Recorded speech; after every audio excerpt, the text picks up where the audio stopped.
Hello everyone. तो कैसी चल रही है आप लोगों की जेईई मेंस 2024 अप्रैल अटेम्प्ट की तैयारी? फिलहाल चालू है, मतलब चल रहा है, मगर कब तक चलेगा इसकी गारंटी नहीं है। कुछ लोग तो फर्स्ट अटेम्प्ट में अच्छा स्कोर करके अब एडवांस की तैयारी करना चालू कर दिए होंगे। जलवा है हमारा। कुछ लोग का फर्स्ट अटेम्प्ट खराब गया होगा तो वो अब सेकंड अटेम्प्ट की तैयारी कर रहे होंगे। और कुछ लोग तो ये सोच रहे होंगे कि साल भर से कुछ पढ़ा नहीं है, अब लास्ट के मंथ में पढ़ के क्या ही कर लेंगे। तो साला ये दुख का खत्म नहीं होता बे। तो जो लोग ये सोच रहे हैं उनके लिए ये वीडियो है। तो अगर आप लास्ट मंथ में अच्छे से प्रिपेयर करते हैं पूरी ईमानदारी और सही स्ट्रेटेजी से, तो आप बहुत से स्टूडेंट से आगे निकल सकते हैं, क्योंकि लास्ट के मंथ में जो स्टूडेंट्स का माइंडसेट थोड़ा बिगड़ जाता है। लास्ट के मंथ में जो है पढ़ नहीं पाते हैं ठीक से, क्योंकि एग्जाम्स नज़दीक आने रहते हैं, तो एंग्जाइटी के कारण वो सही से पढ़ नहीं पाते हैं। तो अगर आप लास्ट के मंथ में अच्छे से पूरी ईमानदारी से पूरा अपना टाइम दे के पूरा फोकस से पढ़ते हैं, तो आप बहुत आगे निकल सकते हैं दूसरे स्टूडेंट्स। क्या बात है सर, क्या बात है सर, क्या बात, ये बात है। तो इस वीडियो में हम 3 सवालों का जवाब देंगे। सबसे पहला है कि क्या पढ़ना है और क्या नहीं पढ़ना है। फिर दूसरा, कितना पढ़ना है। तीसरा, कैसे पढ़ना है। तो चलिए आइए सबसे पहले पहले सवाल का जवाब देखते हैं कि क्या नहीं पढ़ना है और क्या पढ़ना है। तो क्या नहीं पढ़ना है में ये चैप्टर्स आएंगे जो कि जो रिवाइज्ड सिलेबस है जेई 2024 का, उसमें से एक्सक्लूड कर दिए गए, रिमूव कर दिए गए हैं। तो ये जो फिजिक्स के चैप्टर्स के ये नाम है और इधर रिमूव पार्ट है। जिन चैप्टर से कुछ रिमूव नहीं हुआ है उन चैप्टर्स को यहाँ कंसिडर नहीं किया है। सिर्फ जिनसे रिमूव किया गया है कुछ पार्ट या फिर चैप्टर रिमूव किया गया है उनको कंसिडर किया गया है यहाँ। जैसे ग्रेविटेशन से जियो स्टेशनरी सैटेलाइट्स हटा दिया गया है। थर्मोडायनेमिक्स से कार्नोट इंजन।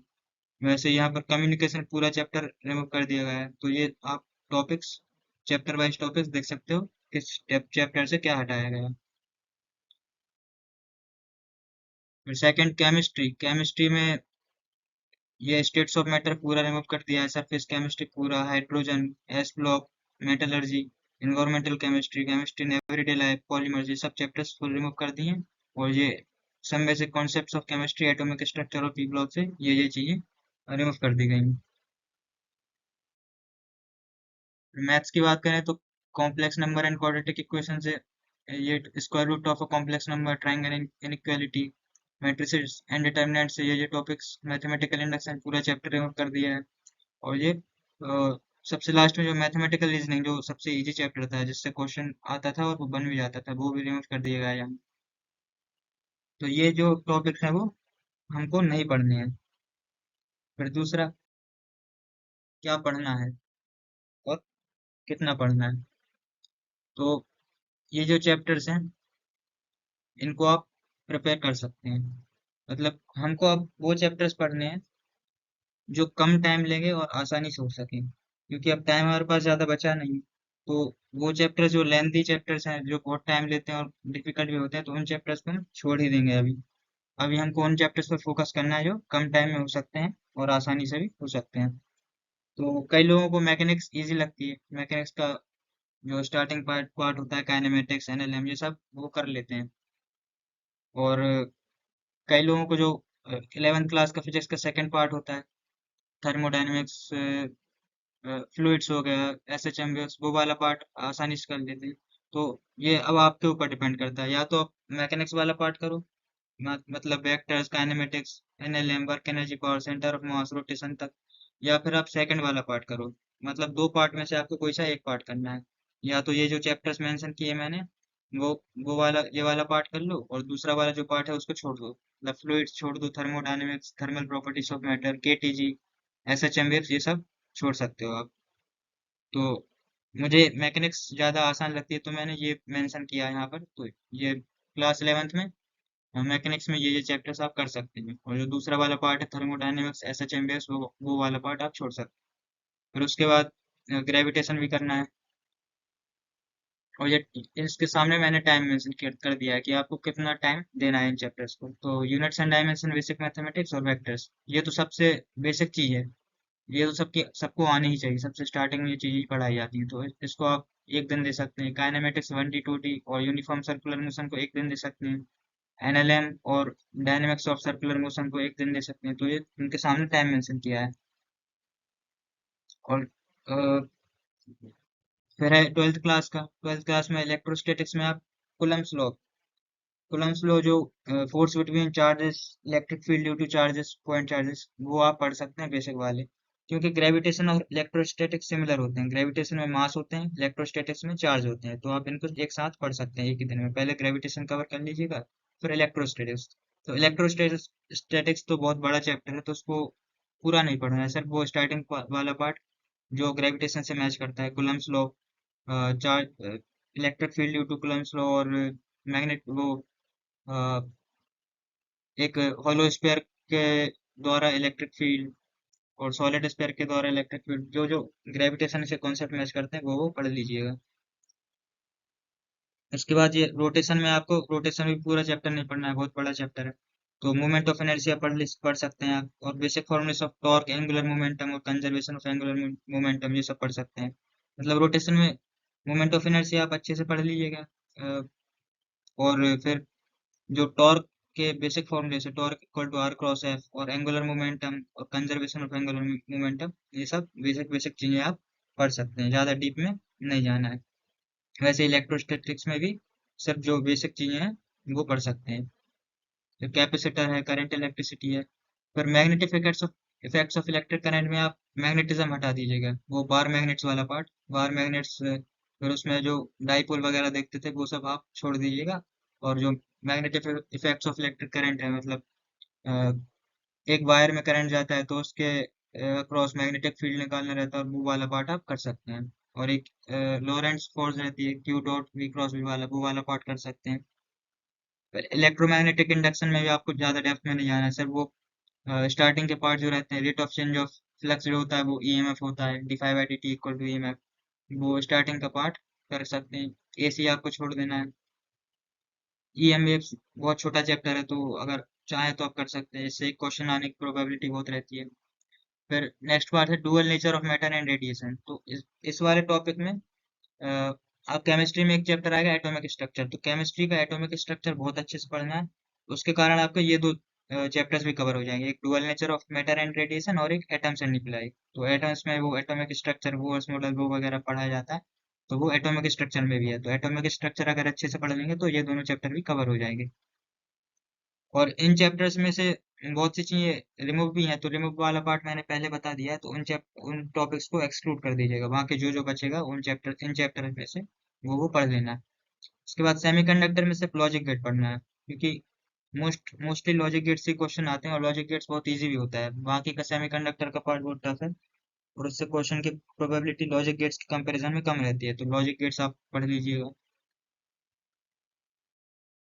उसके बाद केमिस्ट्री की बात करें, तो some basic concepts of chemistry, physical chemistry में some basic concepts of chemistry और एटॉमिक स्ट्रक्चर, ये दो चैप्टर्स पढ़ लीजिएगा, बाकी छोड़ दीजिएगा, क्योंकि जो फिजिकल केमिस्ट्री है वो मेंस में ज्यादातर इंटीजर टाइप क्वेश्चंस में आती है, जो 10 क्वेश्चंस रहते हैं इंटीजर टाइप, उनमें से 5 करना रहता है, तो ज्यादातर क्वेश्चंस फिजिकल केमिस्ट्री के उनमें ही आते हैं। तो आप क्या कर सकते हैं, फिजिकल केमिस्ट्री छोड़ देंगे, तो जो इंटीजर टाइप क्वेश्चंस रहेंगे उनमें से आपको 10 में से 5 करना रहेगा। तो जैसे मान लो 6 क्वेश्चन फिजिकल केमिस्ट्री के आ गए 10 में से इंटीजर टाइप में, तो आप उन 6 को छोड़ सकते हैं, क्योंकि आपने पढ़ी नहीं है, तो बाकी के जो 4 बचेंगे ऑर्गेनिक और इनऑर्गेनिक के, आप उनको अटेम्प्ट कर सकते हैं। तो फिजिकल केमिस्ट्री में some basic concepts of chemistry कर लीजिएगा, क्योंकि ये बेसिक चैप्टर है, ये तो आना ही जरूरी है, क्योंकि मोल वगैरह कैसे निकालना है, ये सब के यूज ऑर्गेनिक और इनऑर्गेनिक में भी हो जाते हैं, इसलिए ये चैप्टर कर लीजिएगा। और एटॉमिक स्ट्रक्चर इसलिए कर लेना क्योंकि इससे जो फिजिक्स के 2 चैप्टर हैं वो भी हो जाते हैं कवर, आखिरी का जो डुअल नेचर और एटम्स एंड न्यूक्लियाई, वो वाले चैप्टर्स भी कवर हो जाती हैं।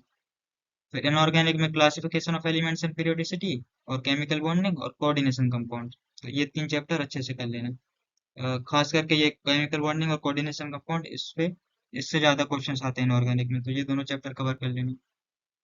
फिर ऑर्गेनिक आपको पूरी करनी है।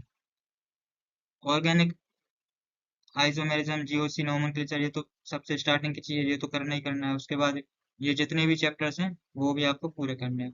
तो ऑर्गेनिक में आपको रिवीजन पर टाइम बहुत देना है, क्योंकि बहुत सी चीजें पूरी केमिस्ट्री में ही रिवीजन पर टाइम देना है, तो बहुत सी चीजें याद करनी रहती हैं, तो इसलिए मैंने सारे चैप्टर्स में एक एक दिन का टाइम यहाँ पर लिखा है। फिजिक्स में कई चैप्टर्स में आधे आधे दिन का टाइम लिखा था, बट ऑर्गेनिक और ये इनऑर्गेनिक में एक एक दिन का टाइम दिया गया है, क्योंकि इनमें चैप्टर्स पढ़ने के बाद बार बार रिवाइज करना पड़ता है, जब भी चीजें याद रहती हैं। तो जो पूरे जो एक महीना रहेगा उसमें केमिस्ट्री आपको सुबह सुबह जल्दी उठ के एक बार रिवाइज कर लेना है, ताकि आप भूले ना चीजें। और एक दिन तो इनको देना ही है, और सुबह सुबह का स्टार्टिंग का थोड़ा बहुत आधा एक घंटा रिवाइज करने के लिए हर दिन दे दीजिएगा, तो आप भूलेंगे नहीं चीजें। उसके बाद मैथ्स में आपको कम ही चैप्टर करने हैं, क्योंकि मैथ्स टफ आती है। तो आप कुछ चैप्टर करके जाइए और अच्छे से करके जाइए, तो आप कम चैप्टर करें और वो अच्छे से करें। और कम चैप्टर में भी वो चैप्टर जो जिनसे क्वेश्चंस इजी आते हैं, जैसे वेक्टर अलजेब्रा हो गया, 3D geometry, probability, sequence and series, in chapter से क्वेश्चंस इजी आते हैं, तो आपको ये चैप्टर्स करने हैं। कोऑर्डिनेट ज्योमेट्री में आपको basic tangent and normal equations prepare करनी है, मतलब स्ट्रेट लाइन करना है पूरा। फिर सर्कल्स में टेंजेंट और नॉर्मल, सर्कल्स तो आप पूरा कर सकते हैं, उसमें ज्यादा कुछ है नहीं। जो कोनिक सेक्शन वाला पार्ट आता है, पैराबोला, एलिप्स, हाइपरबोला, उसमें आपको टेंजेंट एंड नॉर्मल की इक्वेशंस ही करनी है प्रिपेयर, बस। बाकी जो प्रॉपर्टीज होती हैं टेंजेंट की, प्रॉपर्टी नॉर्मल की, वो सब आपको नहीं करनी है। सिर्फ जो बेसिक इक्वेशंस होती हैं टेंजेंट एंड नॉर्मल की, वो करनी है। इसलिए यहाँ पर हाफ डे दिया गया है, क्योंकि बेसिक चीजें ही करनी है, तो उसमें ज्यादा टाइम लगेगा नहीं। और इन सब ये तो हो गया सेकंड क्वेश्चन का जवाब कि कितना पढ़ना है, क्या पढ़ना है, कितना पढ़ना है, अब कैसे पढ़ना है। तो इसके लिए मैंने डिस्क्रिप्शन में बहुत सी वीडियोस की लिंक्स डाली हैं, मतलब फिजिक्स के उनके वन शॉट्स की मैंने लिंक, वीडियो लिंक मैंने डिस्क्रिप्शन में डाल दिया है। तो जो जो टीचर मुझे, जिनकी वीडियोस अच्छी लगी कि ये इन्होंने अच्छा पढ़ा है, तो उन टीचर्स के वन शॉट मैंने डिस्क्रिप्शन में लिंक में डाल दिए हैं। तो आपको क्या करना है, जितना भी मैंने टाइम दिया है यहाँ पर, जैसे वन डे लिखा है, वन डे लिखा है, मैट्रिसेस एंड डिटरमिनेंट्स में वन डे लिखा है, तो आपको मैट्रिसेस एंड डिटरमिनेंट्स का वन शॉट देखना है एक दिन में। फिर उसको जो भी क्वेश्चंस वन शॉट में टीचर ने कराएंगे वो कर लेना है, और उसके बाद जितना टाइम बचेगा उतने टाइम में जेई मेंस 2024 के फर्स्ट अटेम्प्ट के पीवाईक्यू करने हैं आपको। और उन पीवाईक्यू की मैं लिंक डिस्क्रिप्शन में डाल दूंगा। जितने भी अटेम्प्ट है वो सबके लिंक, सबके क्वेश्चंस मिल जाएंगे वहाँ पर।